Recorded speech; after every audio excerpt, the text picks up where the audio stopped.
Avis vascular centre మన దేశంలోనే the best varicose vein hospital. నమస్తే, welcome to I dream talking point with Kavitha. కేంద్ర ఆర్థిక శాఖ మంత్రి నిర్మలా సీతారామన్ 9వ ప్రవేశపెట్టినటువంటి కేంద్ర బడ్జెట్ గురించి దేశమంతా ఆసక్తిగా ఎదురు చూసింది. అందులో ఉన్నటువంటి ప్రధానమైనటువంటి అంశాలేంటి, ఏ వస్తువులు ధరలు పెరుగుతున్నాయి, ఏవి తగ్గిపోతున్నాయితో పాటుగా స్టాక్ మార్కెట్లకు సంబంధించి లాభ నష్టాలు ఎలా ఉన్నాయి అనే దాని మీద ఇప్పుడు దేశమంతా చర్చించుకుంటోంది. అందులో గంటన్నర సేపు కొనసాగినటువంటి ఈ బడ్జెట్ ప్రసంగ పాఠంలో కీలకమైనటువంటి అంశాన్ని నేను ఇప్పుడు మీ ముందు ఉంచబోతున్నాను. అందులో దేశవ్యాప్తంగా ద్రవ్య లోటు అనేది 4.3% ఉన్నట్టుగా నిర్మలా సీతారామన్ అనౌన్స్ చేశారు. ఇక గ్రోత్ రేట్ అనేది, వృద్ధి రేటు అనేది 7% ఉంది అనేటువంటి మాటని చెప్పారు. 2047 భారతదేశానికి స్వాతంత్రం వచ్చి 100 ఏళ్ళు అవుతున్నటువంటి సందర్భంగా ఒక సమ్మిళిత వృద్ధి కోసం దేశమంతా ఒక సమగ్రమైనటువంటి అభివృద్ధి, సబ్కా సాత్ సబ్కా వికాస్ కోసం తాము తీసుకురాబోయేటువంటి ప్రణాళికల గురించి, కార్యక్రమాల గురించి, పాలసీల గురించి వివరించారు. అయితే అందులోనూ ప్రధానంగా స్టాక్ మార్కెట్లకు సంబంధించి కొంత పాజిటివ్ గా ఈ రోజు ప్రారంభమైనటువంటి స్టాక్ మార్కెట్లు సెన్సెక్స్, నిఫ్టీ ఒక దశలో 280 పాయింట్లకు పైగా లాభాల్ని చూసినప్పటికీ గంటన్నర సేపు బడ్జెట్ ప్రసంగం తర్వాత భారీ స్థాయిలో నష్టాలనేవి కనిపించాయి. ఆకట్టుకోలేకపోయింది బడ్జెట్ అనేది, అంటే స్టాక్ మార్కెట్లని ఈ బడ్జెట్ ఆకట్టుకోలేకపోయింది అనేటువంటి మాట వినిపించింది. నిఫ్టీ, సెన్సెక్స్ నష్టాల్లో ట్రేడ్ అవుతున్నటువంటి పరిస్థితి, దేశవ్యాప్తంగా దేశీయ స్టాక్ మార్కెట్లు ఒక్కసారిగా కుప్పకూలిపోయాయి అనేటువంటి అంచనాలు వినిపిస్తున్నాయి. అందులోనూ ప్రధానంగా కార్పొరేట్ కంపెనీలపై బై బ్యాక్ పన్నుని విధిస్తున్నట్టుగా కేంద్ర ఆర్థిక శాఖ మంత్రి నిర్మలా సీతారామన్ అనౌన్స్ చేశారు. దీంతో పాటుగా ఫ్యూచర్ ట్రేడింగ్ పై సెక్యూరిటీ ట్రాన్సాక్షన్ ట్యాక్స్ ని పెంచినట్టుగా అనౌన్స్మెంట్ చేశారు. ఈ రెండు కీలకమైనటువంటి అంశాలతో స్టాక్ మార్కెట్లు భారీ స్థాయిలో నష్టాలను అయితే ఇప్పుడు చవి చూస్తున్నాయి.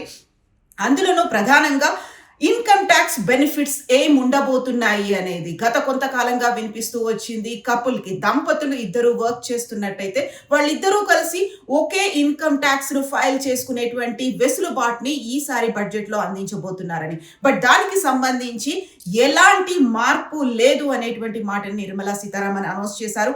ఇన్కమ్ ట్యాక్స్ స్లాబులు యథాతథంగా ఉండబోతున్నాయి అనే మాటతో పాటుగా ట్యాక్సుల్లో ఎలాంటి మార్పు లేదు అనేటువంటి ప్రకటనని నిర్మలా సీతారామన్ చేశారు. బట్ ఓవరాల్ గా అయితే ఇది యువశక్తి బడ్జెట్ గా, యువశక్తి ఆధారిత బడ్జెట్ గా అనౌన్స్ చేశారు.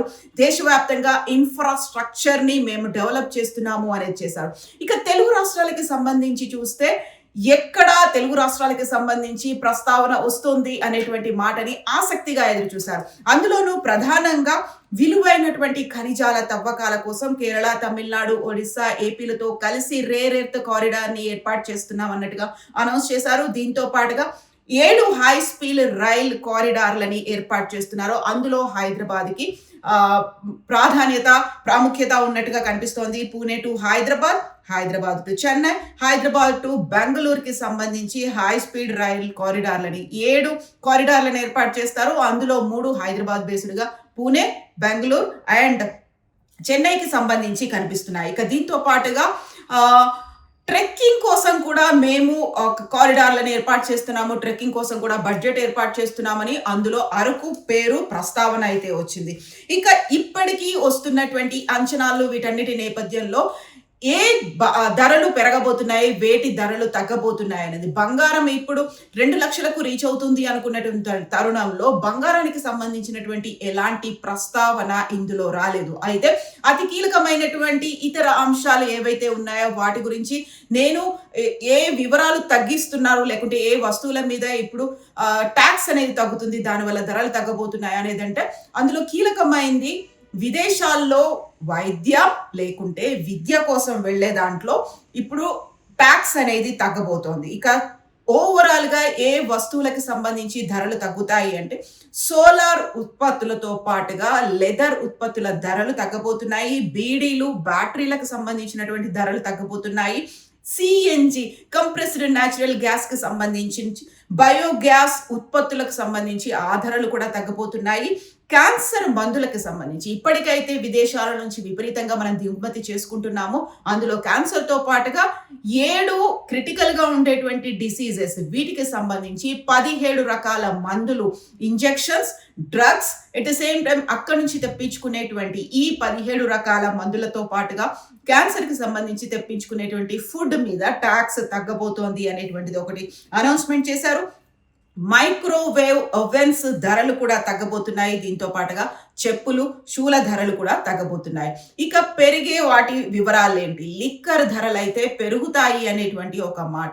అయితే ఎక్స్‌పెక్ట్ చేసినట్టుగా ఇది అంచనాలను అందుకోలేకపోయింది, ఆకట్టుకోలేకపోయింది. అటు సామాన్య మధ్యతరగతి ప్రజలైతే ఎదురు చూశారు. అయితే విదేశాలకు సంబంధించి ఎవరైతే ఎన్ఆర్ఐలు ఉన్నారో భారతదేశంలో పెట్టుబడులు పెట్టడంతో పాటుగా ఇక్కడ ఉద్యోగ ఉపాధి అవకాశాలు కల్పిస్తున్నటువంటి ఎన్ఆర్ఐలకు 5 ఏళ్ల పాటు టాక్స్ అనేది ఉండకుండా చేస్తున్నాము అనే దాంతో పాటుగా విదేశాల్లో ఉన్నటువంటి అక్కడ ఏవైతే పెట్టుబడులు ఉన్నాయో వాటికి వన్ టైం సెటిల్మెంట్ అనేది ఉంటుంది. ఒక స్కీమ్ ఉంటుంది అనేది అనౌన్స్ చేశారు. విదేశీ ఆస్తుల ప్రకటనకి వన్ టైం స్కీమ్ అనేది అనౌన్స్ చేశారు.